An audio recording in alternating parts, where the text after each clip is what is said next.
Hello friends, आज हम new chapter start करेंगे। कैपिटल बजटिंग मैनेजमेंट अकाउंट का एक चैप्टर है, तो आज डिस्कशन करेंगे। तो फर्स्ट वीडियो में हम उसकी कितनी मेथड है और जितनी मेथड है उसका इक्वेशन है वो डिस्कशन करें। बाद में एग्जाम्पल सॉल्व आउट करेंगे। कैपिटल बजटिंग में टोटल 5 मेथड है। तो methods of capital budget, first method is पे back period, second method is average rate of return method, third method is net present value, fourth is profitability index method, and fifth is internal rate of return method. First two method is simple method and three, fourth and fifth method is present value method. Equation of above methods. तो first is payback period method. उसका equation क्या है?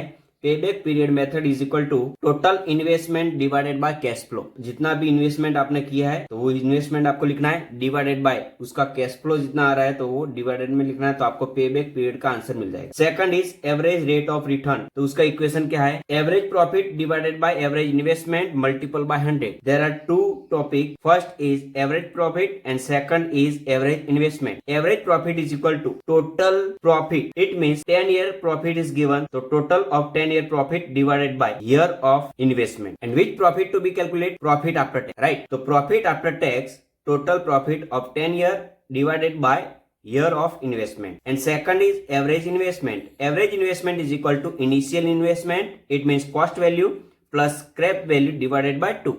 Now third method is net present value method is equal to total present value minus total investment. Fourth is profitability index is equal to total present value divided by total investment, that is profitability index. And last fifth, internal rate of return method is equal to A plus C divided by C plus D multiplied by B minus A, where A is equal to lower discount rate. In the example, 2 discount is given. First lower rate and second is higher rate. So A is equal to lower discount rate, B is equal to upper discount rate, C is equal to net present value of lower discount rate. तो उसकी जो भी net present value मिलेगी तो उसका answer आपको लिखना है। And D is equal to upper value discount है तो उसका जो भी present value मिलेगी वो आपको लिखना है। तो C और D तो वो क्या है? present value है और A और B क्या है? discount rate। तो फ्रेंड्स इस वीडियो में सिर्फ हमने क्या किया है, कौन सी मेथड का क्या इक्वेशन लगेगा तो वो हमने डिस्कशन किया है। नेक्स्ट लेक्चर में हम क्या करेंगे, उसका एग्जांपल सॉल्व आउट करेंगे। तो इस चैप्टर में जितनी मेथड है वो सारी मेथड एग्जांपल में कवर हो जाएगी, राइट? जितनी मेथड का एग्जांपल होगा वो सारा एग्जांपल हम कवर कर लेंगे सब वीडियो में।